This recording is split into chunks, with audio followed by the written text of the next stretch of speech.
what I am about to say is not a tall tale. However, many of you may think it's an aspect of fiction. That's not the case. The information that I've collated has been documented. I have the people that can be referred to, it can be checked, it can be verified. It actually happened. Although, in many ways, it seems to be from the realms of a different world. Many of you have heard that there have been many dignitaries visiting the Antarctic recently. John Kerry, different American politicians.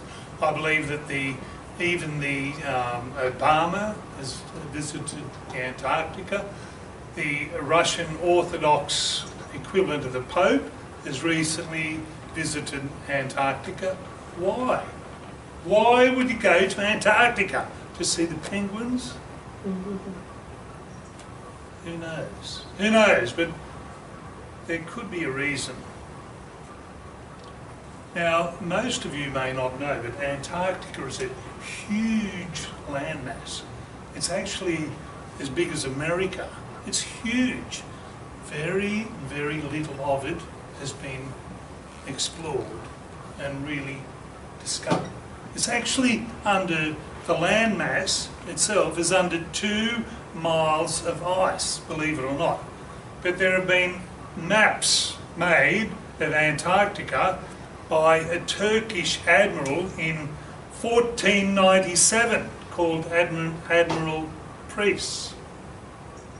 And he actually mapped that area.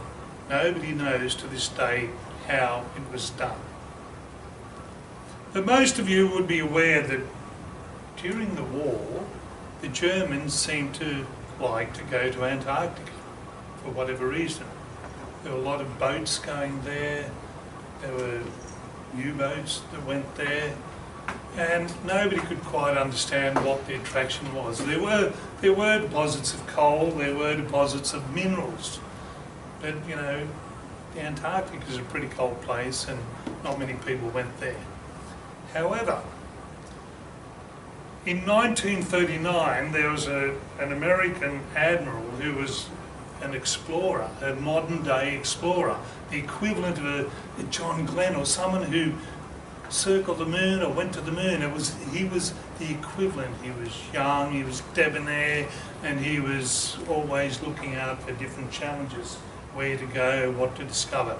He went to the South Pole, he went to the North Pole, he went everywhere, and he was acknowledged as quite an authority on Arctic and Antarctic exploration. Now, we all know what happened during the war. The Germans were defeated, and after the war there was some information that became available to the public that there are German bases in Antarctica. And they were documented, they were coming from authentic sources. Nobody could really understand, but the American president issued to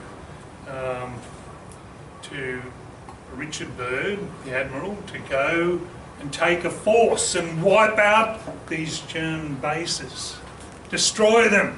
And this is in 1947, believe it or not, 2 years after the war. Admiral Byrd set off on his expedition.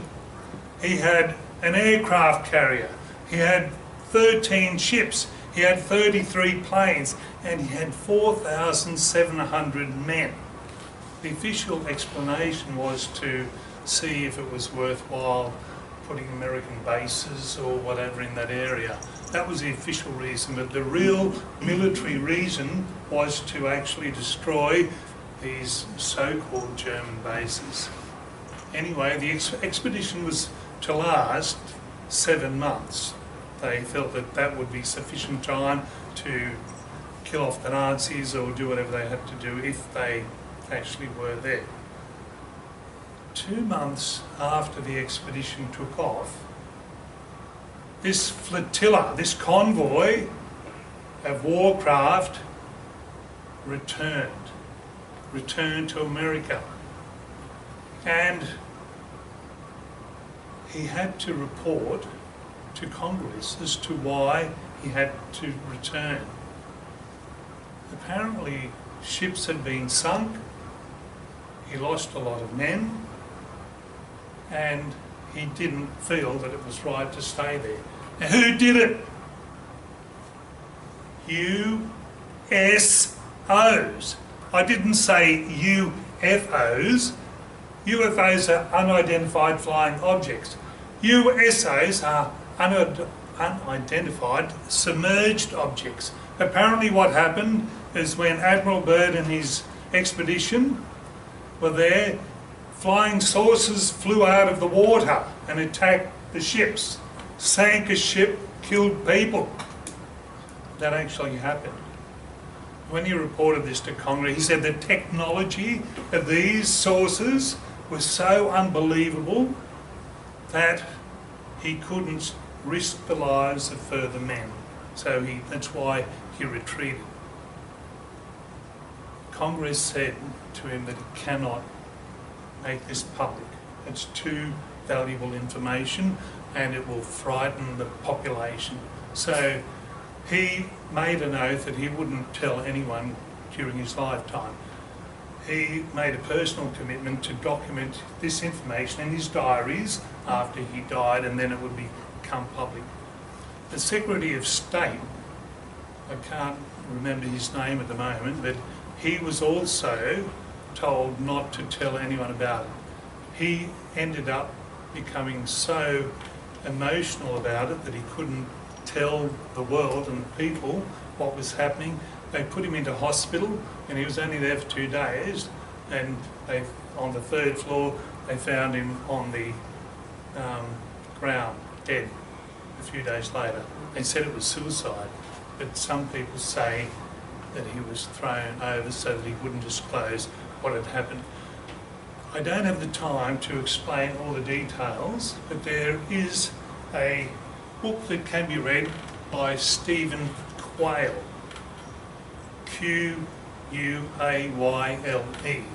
and it documents in detail all of this expedition and different aspects of it. And if you're interested in the subject as much as I am, you should perhaps have a look at it, because there's a lot we don't know. Who in this room believes everything the government tells us? There's very little that I believe what the government tells us. And most importantly, it's the information that they don't tell us that we should be concerned about. Ladies and gentlemen, I really urge you to expand your knowledge on this particular topic. Why have the President of the United States, important dignitaries, gone to the Antarctica? There is a reason. And the reason, and I won't elaborate, is because they believe that the Germans met up with a different race, and you'll see this in the book, and they are worried that we are on the verge of an atomic war. And they've summoned the leaders of the world to the Antarctica to tell them that if you don't stop, we're heading for a calamity. Madam Chair.